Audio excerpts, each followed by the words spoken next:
granted the right to live and work in the United States for a period of 2 years.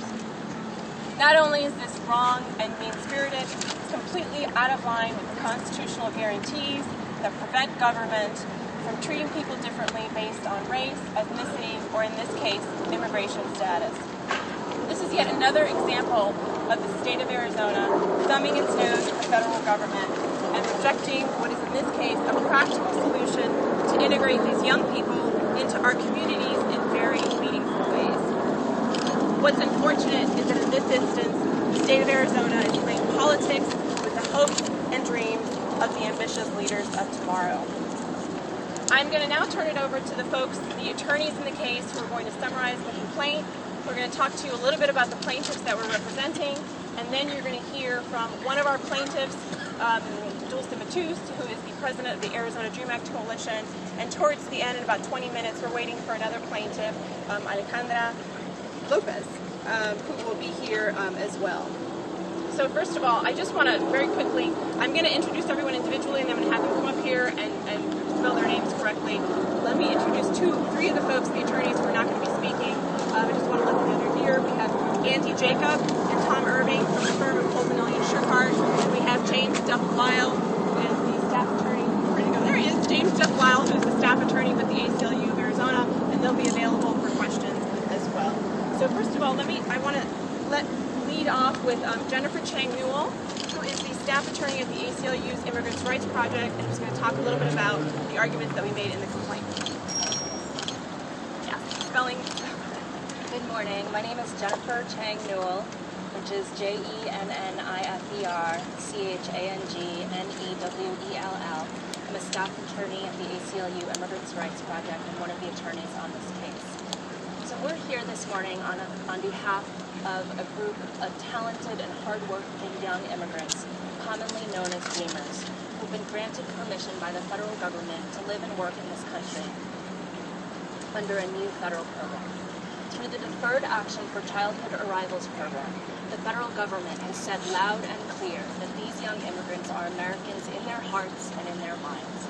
And the federal government has decided to allow them to stay here for at least 2 years without the threat of deportation and to apply for work permits and social security numbers if they meet certain requirements. But the Arizona governor, Jan Brewer, has said she doesn't care what the federal government says.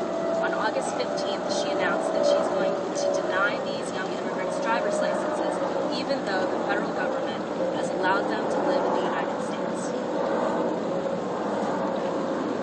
In denying these young people driver's licenses, she's denying them the opportunity to fully contribute to their communities and to the only country that they've ever called home. This morning, our Civil Rights Coalition filed a federal lawsuit in district court in Phoenix seeking to block Arizona's unconstitutional policy, which targets some of our country's best and brightest. This policy is unconstitutional because it undermines our federal immigration system and it impermissibly discriminates against Dreamers who've been granted deferred action. It directly conflicts with federal immigration law because the federal government has authorized these young immigrants to live and work in this country, and they're therefore eligible for driver's licenses in Arizona. Governor Brewer just wants to put up roadblocks at a time when we should all be talking about how to reform our immigration system to allow these inspirational young immigrants to get on a path of citizenship, to contribute to our economies, and to achieve the American dream. Thank you.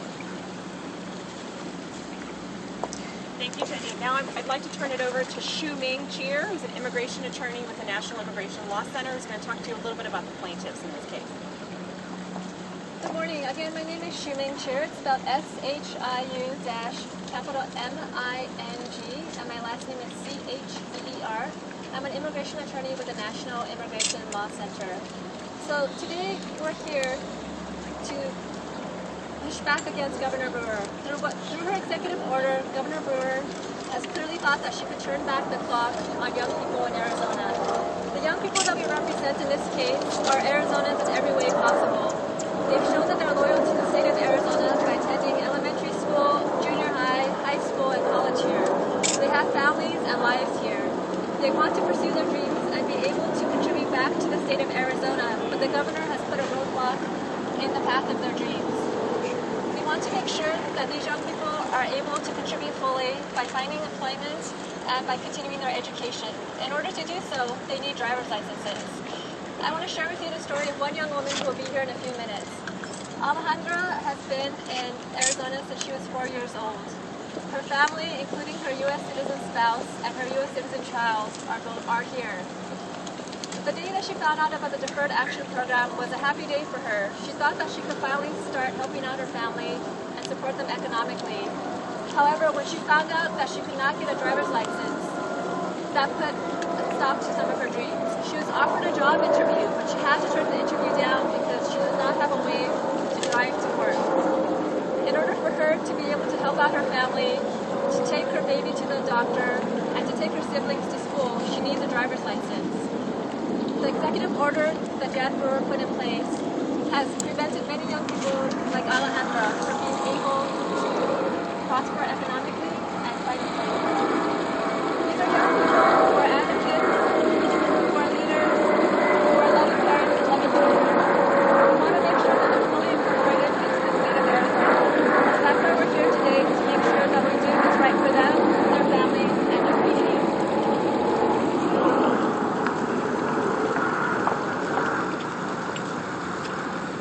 Thank you. So now I'd like to turn it over to Dulce Matuz, who's the president of the Arizona Dream Act Coalition, which is a plaintiff in this lawsuit. My name is Dulce, D-U-L-C-E, Matuz, M-A-T-U-Z, and I'm the president of the Arizona Dream Act Coalition. Changing our communities takes courage. Many times, that courage does not come from the politicians, but the courage of ordinary people standing up for what is right. Today, dreamers are standing up for human and civil rights. We're standing up against anti-immigrant policies. We're standing up for education and integration. We're standing up for equality. Let the voices of our oppressed youth be heard in the courts, which is exactly what is taking place. Dreamers have collaborated with ACLU, NEOC, and MALDA to file a lawsuit against Brewer's executive order denying driver's license to deferred action applicants. This is much more than just a legal battle. The fight we fight today is a moral fight. We will not tolerate any politician in power to treat their dreamers like second-class citizens. We can't allow Governor Brewer to continue harassing hard-working American children and young individuals whose only fault is having a dream of success in the land of opportunity. What is the message that we're sending to our young workforce? You're good enough to get an employment, but you're not good enough to drive. To me, it means that we're still fighting for basic rights and human equality, but with a new set of people. It's no kidding that history repeats itself, although this time the oppressor has focused on punishing our vulnerable youth. This battle is about the principle of fundamental fairness, that all men and women are created equal. I trust that we shall see justice for our young immigrants living in Arizona. Brewer needs to stop singling out dreamers and stop treating us differently. She once again is out of touch with Arizona constituents. It has been proven that 3 out of 4 registered Arizona voters support the dreamers. I know that the American justice system is the best in the world, and I'm happy to be experiencing it at this time. To me, this means that even our elected officials are checked and balanced in the decision making. In other words, sometimes corrected. Our oppressor will not give us our freedom willingly. It is our duty to fight and win. We are hungry for justice, and we will continue with our efforts until we win. Stand up with me and defeated politicians who vilify our youth. Let's keep these anti-immigrant laws and exist in our history books as old news and not in our daily lives and in our daily newspapers in the present. Thank you. Thank you so much, Dulce. Now I'd like to turn it over to Nicolás Espíritu, who's a staff attorney with the Mexican American Legal Defense Fund. My name is Nicolás Espíritu. That's Nicholas. Last name is Espiritu, and I'm with the Mexican American Legal Defense and Educational Fund. We're proud today to stand with dreamers who, despite the federal government's decision to recognize and authorize these dreamers' presence with deferred action, have been once again attacked by Arizona, who has decided to implement policies that attempt to contravene this national policy. What Governor Brewer's latest actions highlight is that incalcitrant states and localities will ignore the political zeitgeist, which has demonstrated that our communities and the people of this country have rejected precisely these kinds of attacks. What Governor Brewer's latest attacks also demonstrate is that DACA, while providing a temporary answer to some of the critical issues facing these undocumented youth, these former undocumented youth who now are authorized to be here, is that merely authorizing these dreamers' presence is not the ultimate solution. Instead, we need a permanent, humane solution that allows for full, not partial, not temporary, and not second-class status for these individuals. We now have the opportunity at the federal level to pass real, humane immigration reform for these dreamers and their families and their communities. And we're proud, once again, to stand today with individuals and groups like ADAC who are going to be instrumental to bring about this change. Thank you. Thank you so much, Nicolás. So I'm just going to make some very quick comments in Spanish and then we will open it up to questions and answers. Estamos aquí hoy, mi nombre es Alessandra Soler, directora ejecutiva de la Unión Americana de Libertades Civiles. Estamos aquí hoy representando uno de los más inteligentes, ambiciosos y talentosos miembros de nuestra comunidad, los Dreamers y la coalición, el Arizona Dream Act Coalition, que están aquí representando como demandantes hoy. Los Dreamers han recibido un salvavidas temporario contra la deportación, pero que se encuentran ahora en el centro de una pelea entre el Estado de Arizona y el gobierno federal sobre inmigración. Hoy nuestros grupos, la Unión Americana de Libertades Civiles, National Immigration Law Center y MALDEF, con el law firm aquí de Post-Emily and Schuchart, iniciaron una demanda contra el gobierno del Estado de Arizona sobre una orden de la gobernadora Brewer negándole licencias de conducir a estos jóvenes que ahora tienen el derecho, bajo las leyes de migraciones federales, para trabajar y vivir aquí en los Estados Unidos por 2 años. Esta orden no es solamente inmoral, sino inconstitucional, porque es en contra de las garantías constitucionales que prohíben que el gobierno discrimine contra las personas simplemente por su estatus migratorio. Este es otro ejemplo de estar el Estado de Arizona rechazando soluciones prácticas del gobierno federal, pero desafortunadamente en esta instancia la gobernadora Brewer está jugando política con los sueños de los líderes que están aquí hoy. Okay, So I'm going to now turn it over to let's talk about you. We've got a lot of nice philosophy here. You've got 2 basic claims here: equal protection and essentially federal supremacy. The latter seems to say you can't discriminate based on alienage. Are you telling me that states can have no difference in policies based on whether a person is in fact a citizen, a lawful resident, as opposed to somebody who's simply on deferred action? What Arizona is doing right now is they're granting and issuing driver's licenses to every immigrant who has been granted deferred action, except for Dreamers.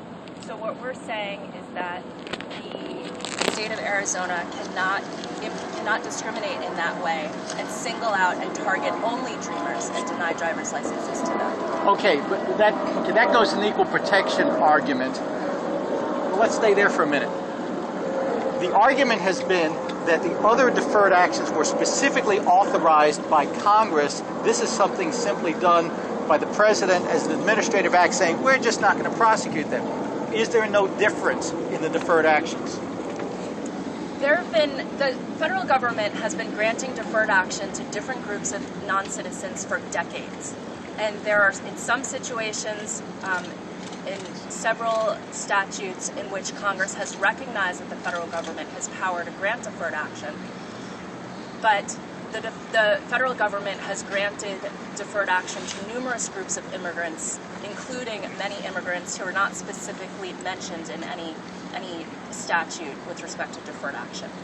Congress knows that the federal government does this. The federal system, Congress has granted to the executive branch discretionary power, prosecutorial discretion to decide the manner of the enforcement of the immigration laws. The federal government has power to do this, and there is no difference between the deferred action that dreamers are getting and that every other non-citizen who has been granted deferred action is getting. Which still leaves my original question. Is there no situation in which a state government can, I'll use the term discriminate in the legal sense versus the moral sense, whether a person is in fact a citizen as opposed to somebody whose deportation has simply been deferred? Is it nothing that you can do, the whole alienage question? There's no power of the state to differentiate? Federal law contemplates certain situations in which the states can rely on immigration-based classifications. And the U.S. Supreme Court has said that if the federal government has given the states direction or classified immigrants in a certain way, the states can follow that direction. But that's not what Arizona is doing here. The main point here is that what Arizona has done is it has rejected the federal government's decision to authorize these amazing young immigrants to live in the United States. And Arizona doesn't get to do that. But the Homeland Security folks themselves... They're available. Okay, we just want to open up to other questions. But these are obvious questions. The Homeland Security people themselves... And she'd be happy to, she's going to be available. They're all going to be here to do sort of follow-up questions. Which other states have similar policies? I know the lawsuit addresses that. Do you guys know which states have these similar policies? In the overwhelming majority of states, dreamers with deferred action, just like everybody else with deferred action, are eligible for driver's licenses as long as they have work permits and social security numbers. We're only aware of 3 states in which, including Arizona, in which the states have announced an intention to deny driver's license situation in those states, but we have not filed suit in those states. And also, just to be clear a little bit, when you say other non-citizens, undocumented immigrants under deferred action, in what cases have people gone deferred action other than the dreamers? There have been people who are victims of domestic abuse or domestic violence, students who have been affected by Hurricane Katrina. Those are 2 big groups. What if the state says we're not going to give driver's license to anybody that is in this process? Would that still be a constitutional violation? You have an equal protection problem with that. So, if I understand your question right, it's if they're not going to give driver's license to all deferred action. If they decide to do it, yeah. We would argue, and we believe that still contravenes the federal government's decision that anyone that receives deferred action is authorized to be here, and if they authorize, once again, social security numbers and work permits, then it would just like Arizona's current policy, contravene federal law.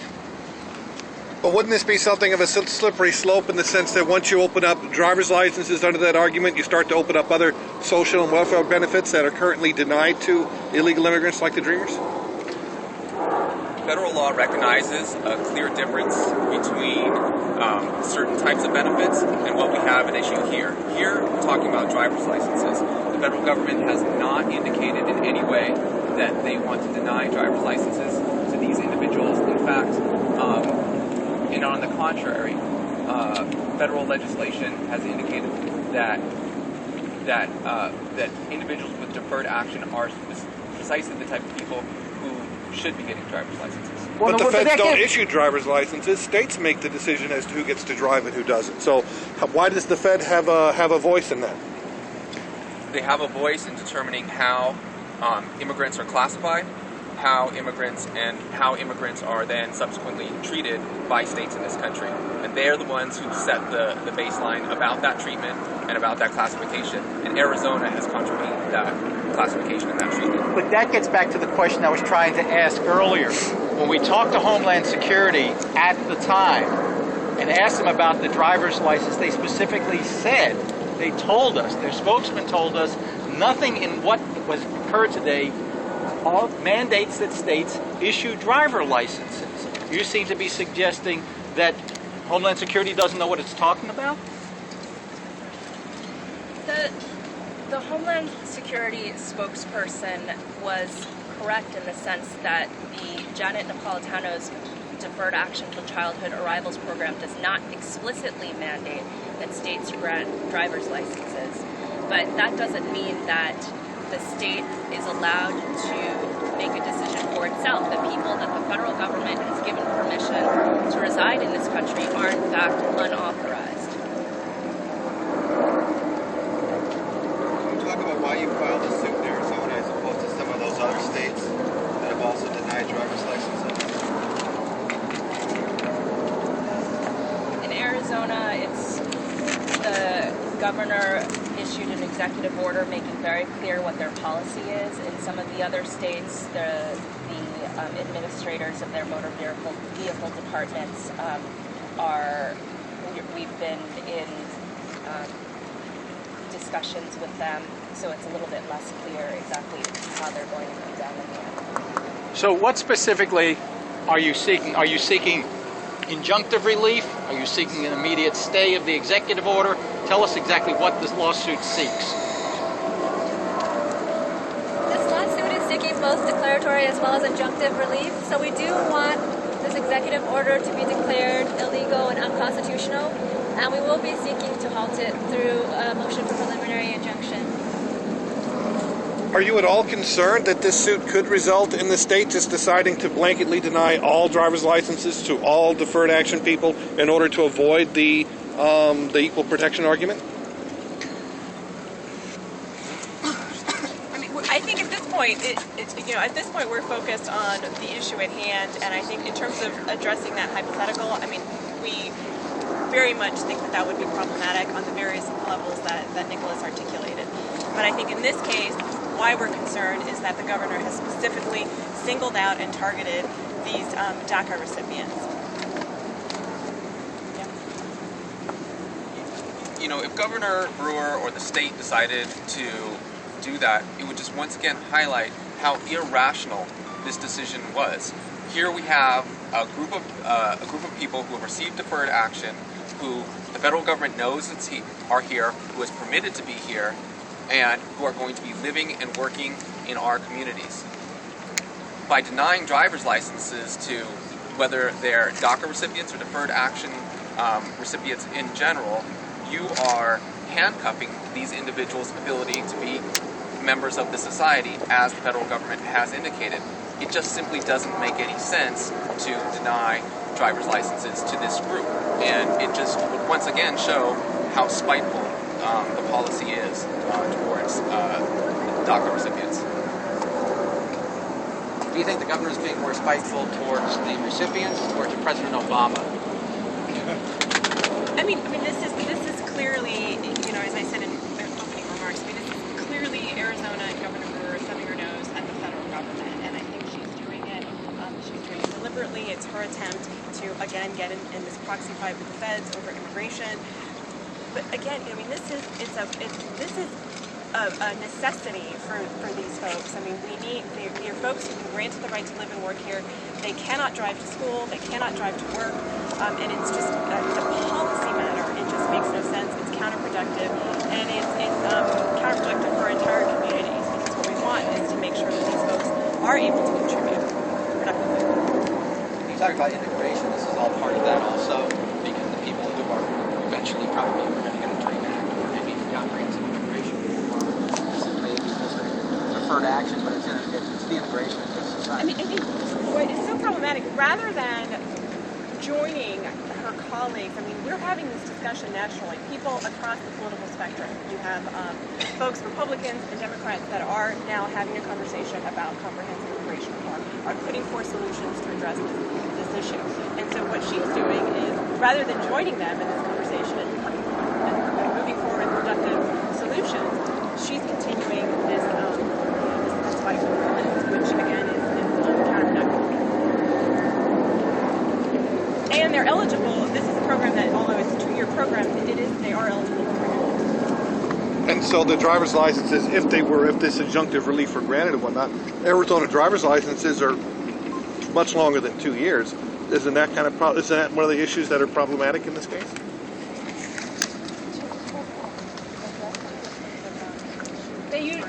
They issue them based on when if they're giving you the driver's license is issued for the amount of time that you're eligible to be. So these would be 2-year licenses. Yeah, right. Okay. Yes. Why not issue a driver's license, a special driver's license, like a green card? This is not proof of citizenship. That captures everybody. You have to take a driver's test. That puts everybody on the same level. Well, as we said, there are thousands of other applicants who are in the same category who receive driver's licenses for the limited amount of time that they're permitted to be in the United What's States. the problem? It's not proof of citizenship. You have a special driver's license. But that brings everybody into the scene. Right, but that's we're saying what we're talking about now is a group of people that are being excluded and they're not being treated the same. There are lots of other people who are in the same category who've been granted deferred action but who aren't eligible, who have received driver's licenses. Exactly, yeah. So is there a schedule? Have you asked for a hearing date? Have you asked for anything? No schedule. No schedule. Did it happen this year, or are you believing that being given the court time it could be next year?